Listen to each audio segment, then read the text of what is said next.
बात उस समय की है जब मैं बालक था। जयपुर रियासत में लालसोट नामक एक पर्वतीय उपत्यका में बस्ती है। हम सभी खेलने वालों की अवस्था 8-8, 10-10 वर्ष की रही होगी। हमारे बीच का एक लड़का सोच गया और उसने आकर ज्यों ही लोटा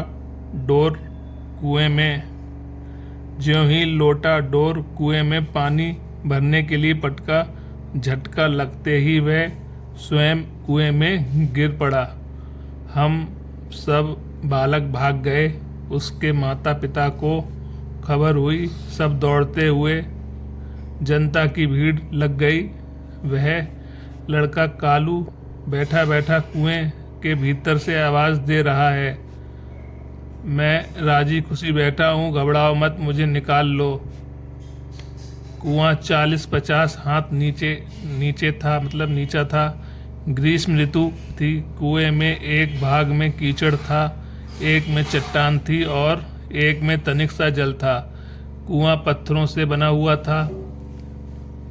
यह विचार यह है कि यदि यह बालक ऊपर से जल में गिरता तो भीगता, कीचड़ में गिरता तो कीचड़ में धंसता और पत्थर की चट्टानों पर इतने ऊंचे से गिरता तो चकनाचूर हो जाता। वह ना भीगा, ना कीचड़ में धंसा और उसके किसी भी अंग में तनिक सी चोट ही लगी। सब आश्चर्य में।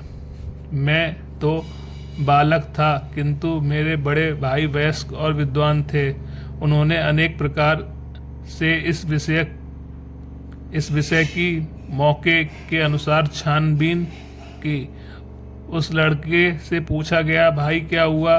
उसने कहा, मुझे तो ऐसा प्रतीत हुआ कि किसी ने गोदी में लेकर मुझे इस चट्टान पर बैठा दिया।